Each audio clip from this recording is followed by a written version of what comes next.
You are listening to The Standard Podcast, June 14th, 2018 edition. This week's headlines include: Blue Wave settles into Scugog, a spectacular win in Uxbridge. Laurie Scott progresses Conservatives in Haliburton-Kawartha Lakes Brock riding. In sports, meet our mites. In wheels, we hear from J. Wally Nesbitt from Corner 5. And in arts, Victoria Manor Classic Car Show. Blue Wave settles into Scugog. Dan Kearns, Scugog. Voters in the Durham riding have opted to elect a new MPP to represent them, Lindsay Park of the Progressive Conservatives. On Thursday, June 7th, Durham voters decided they wanted change, sending Miss Park to Queen's Park. She prevailed with 28,569 votes, or 46.99% of the ballots cast in the riding, winning by a margin of over 9,300 votes. She said, "I was certainly humbled and honored by the results. The choice by the people of Durham was decisive and clear. I knew the people of Durham wanted change. That's been consistently clear. But you never know how strong that is until you see the results on Election Day." Regarding why she thinks voters opted for change, she noted that affordability was a key issue in this election. She said, "I think affordability was the top issue everywhere I went. Hydro rates, cost of living, and gas prices rising. People recognized it didn't have to be this way." Coming in second place in the riding with 19,249 votes, or 31.6% of the votes, was NDP candidate Joel Usher. Mr. Usher told The Standard, "I was happy with the support. Obviously, I wish there was more. We had a really strong platform. It was a very easy platform to push." He added he was happy with the gains the party made in the riding, and hopes to keep up the momentum and grow on it when voters go back to the polls in 2022. In third place in the riding was Granville Anderson, a member of the Liberal Party who had held the role of the riding's MPP since 2014. He received 10,235 votes, or 16.84% of the ballots cast in the riding. Mr. Anderson told The Standard, "We did the best we could. We ran a very good campaign. I had a great team and great staff. We did our best. The people have spoken, and I respect that." He added that despite the loss, he will continue to work to support the Durham community in any way he can, as a citizen in the community. Mr. Anderson said, "I'm going to do whatever I can to build my community up, as I have been doing over the last 30 years. As well, he said he thoroughly enjoyed being Durham's representative at Queen's Park for the last 4 years. Michelle Corbet of the Green Party received 2,359 votes, and Ryan Robinson of the Libertarian Party received 381 votes. Regarding Scugog, Ms. Park said she wants to make sure the municipality has the resources it needs to be sustainable. She also acknowledged that people are passionate about the Scugog community, and said she hopes to bring that passion to Queen's Park. A spectacular win in Uxbridge. Claudia Sitzma, Uxbridge. Shortly after 10 p.m. on June 7th, the crowd at the Pickering Legion erupted into applause and cheers as new PC candidate Peter Bethlenfalvy was officially declared the winner and incoming MPP for the Pickering-Uxbridge district, receiving a total of 22,447 votes. The gathering of close to 200 people included volunteers, municipal representatives from the region, business owners, and family and friends of Mr. Bethlenfalvy. They warmly welcomed him as a representative who will bring change, prosperity, access to services, and infrastructure development to the riding, identified as so badly needed.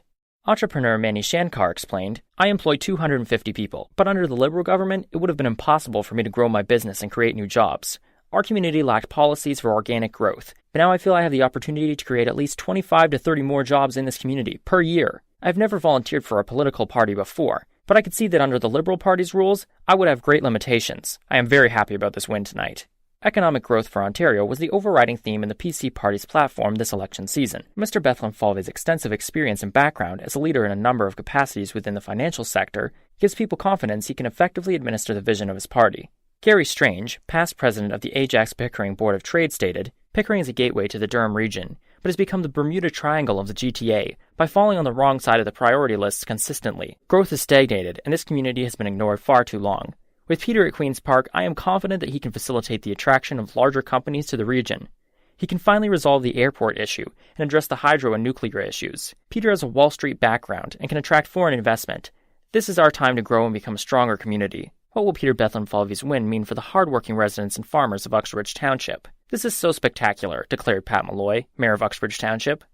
"Peter has shown our community so much respect. Never before has an MPP spent so much time in our community and listened with concern to the unique needs we have as a predominantly rural community. He has listened to the farmers about their concerns for access to natural gas, and he's made a commitment to supporting infrastructure development within Uxbridge. We will work together to create plans for building a new hospital, to extend access to high-speed internet, increase transportation opportunities, and to help our municipality create new financial policies. His financial background makes him prepared for this task, and we are looking forward to reaching our goals for the benefit of all."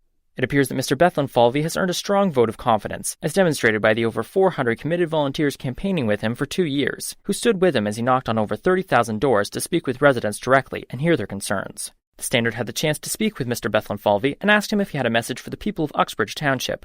He said, "My hard work for this community starts tomorrow and will continue every day. I've listened and learned, and I intend to be a strong voice for the citizens of Uxbridge Township at Queen's Park. Their voices will be heard."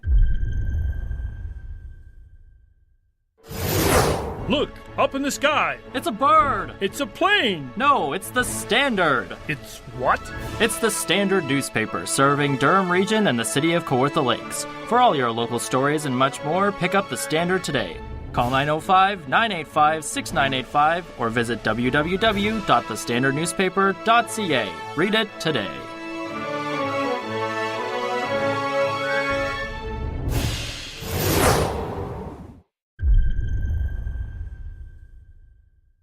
Laurie Scott progresses Conservatives in Haliburton-Kawartha Lakes Brock riding. Christopher Green, Kawartha Lakes. On June 7th, Laurie Scott was re-elected in the Haliburton-Kawartha Lakes Brock riding. This time she will be working as a member of the Progressive Conservative, PC, Majority Government of Ontario. She was elected with 56.73% of votes cast within the riding, and led with a margin of 17,396 votes, over runner-up NDP's Zach Miller. Voter turnout was relatively high, with 62.09% of eligible voters casting a ballot. MPP Laurie Scott says she will be working to make life more affordable. She said, "I think that people said enough with spending and wasting my money. I want respect.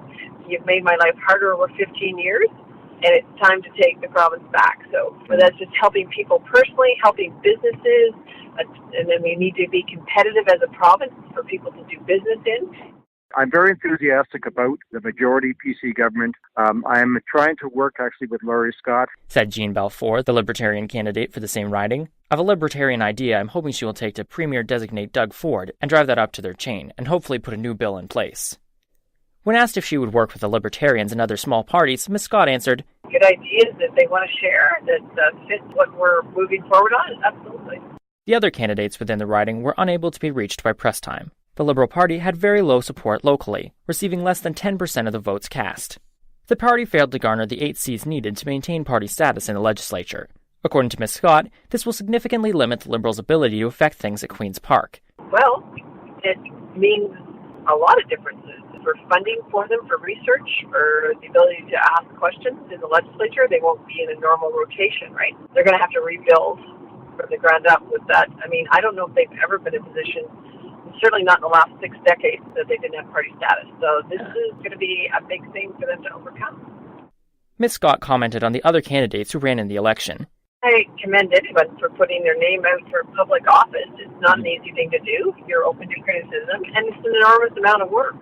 Constituents can contact Laurie Scott by email at laurie.scottco@pc.ola.org or by phone at 705-324-6654 at her constituency office or at 416-325-2771 in Queen's Park. Technical foul. North Durham Sports. Meet our mites, Laura Lee McKelvey. The Port Perry Angels Mite Division played in their first tournament over the June 8th to 10th weekend at the Barrie Bash. Playing a total of 5 games, our mites finished with the bronze medal in the consolation round, with a 2-2-1 record. Our pitchers, Bella, Kaylee, and Caitlin, threw for a combined 53 strikeouts over 22 innings. Our catchers Jocelyn, Bree, and Lauren were stellar behind the plate, making some fantastic grabs. Our infielders, Kay, Darcy, and Madison, and outfielders Aaliyah and Sam made some terrific plays, tagging and throwing out runners. On the bats, we swung hard, resulting in triples, lots of doubles, and singles. A special shout-out goes to Aaliyah, Lauren, Caitlin, Bella, and Sam, who all got their first hits of the season this weekend. Congratulations to the mites on a weekend well played. The Standard on Wheels. From Corner 5, J. Wally Nesbitt. Many people recognize Russ Bond from his 2-minute test drive on TSN's Motoring TV. Bond's talents behind the wheel are evident and well played due to his competitive background in local karting and regional sports car racing, as well as his more gentlemanly activities as a driver in vintage racing circles. When the Uxbridge driver appears at Canadian Tire Motorsport Park for the Vintage Auto Racing Association of Canada, VARAC, Vintage Grand Prix, He will be one of over 400 registered entries for the Father's Day weekend, June 14th to 17th, festival. Determined not to waste any available track time, Bond will be doing double duty in the Royale Classic Formula Ford celebration before switching rides and taking to the track in his recognizable number 155 Mazda RX-3. Branded Reg as a tribute to a brave, bold, and boisterous great-uncle, the Mazda is the only model of its kind currently competing in Canada. So far this year, Reg has remained undefeated in vintage/classic small-bore competition. This car is a whole lot of fun to drive. It's quick and it's loud. Everything you want in a race car, laughed Bond. Although occasionally clumped in a class that features such high-powered machinery as vintage Corvettes, Camaros, and Mustangs, the orange-trimmed blue Mazda is technically more compatible with marquees, ranging from Alfa Romeos to the ever-popular Datsun 510. For the VARIC weekend, Bond will be faced with some incredible international competition, with over 70 cars pre-registered in the small bore division. Bond said, "I like to race hard when I'm behind the wheel, but in a vintage race, there's more sportsmanlike attitude. Nobody's going to bang fenders or rub bumpers to gain an advantage. Most of these are not gazillion-dollar vehicles, but replacement parts are getting pretty scarce. Vintage racing is all about the cars, and it's an honor for the drivers to present something from the past back where they belong, on the track." For the vintage 2018 VARIC Vintage Grand Prix, the entry list is at a record level, with vehicles registered in designations ranging from vintage/classic to historic and monoposto open wheel. Special invited guest tours include the aforementioned Royal Classic, the current version of the class, the Toyo Tires F1 600 Championship Series, and the weekend highlight, the Formula 5000 Revival Race Series. Occasionally described as the poor man's Grand Prix car, the F5000 open-wheeled racers reigned from 1969 to 1976 in North America, before being converted into second-generation Can-Am cars. Especially popular in Great Britain and Australia, the North American version attracted such high-profile competitors as Al and Bobby Unser, Mario Andretti, David Hobbs, and Sam Posey, and the three-time series champion Brian Redman, who will appear as the Grand Marshal of the VARIC Festival. The premier vintage racing celebration in Canada, the VARIC Vintage Grand Prix, is an event not to be missed for any classic motorsport fan. Full details regarding scheduling, entrance, and side attractions can be found by visiting the VARIC website at www.varic.ca, or on the major events listing on the Canadian Tire Motorsport website at www.canadiantiremotorsportpark.com. Arts and entertainment. Victoria Manor Classic Car Show, Kawartha Lakes. Join Victoria Manor's vibrant residents and staff in celebrating Seniors Month with their 12th annual car show and community fun night. This event will be held on Friday, June 15th, from 4:30 p.m. to 7 p.m. at 220 Angeline Street South in Lindsay. It will include a classic car show, a barbecue, an ice cream sundae bar, vendors, and a dunk tank. This event is free to all members of the public. To register your car in the classic car show at no cost, please contact Jessica Wooldridge in the Victoria Manor Life Enrichment Department with your name and type of car at 705-324-3558, extension 1426. If you're interested in participating in the event as a vendor, please email jwooldridge@city.kawarthalakes.on.ca. For more local news, visit www.thestandardnewspaper.ca. The Standard Podcast was produced by Greenstream Studio. Visit www.greenstreamstudio.ca for all your multimedia production needs. Do you have audio production needs? I'm sure Christopher can clean that up. Greenstream Studio is here for you. I am completely impressed with Christopher Green's work. Chris is hardworking, trustworthy, and on top of that, he has a great ear for audio. His audio editing and sound design skills are very high quality. He would be an asset to any organization requiring these expertise and attention to detail. He just gets what makes audio compelling. For more information, visit greenstreamstudio.ca.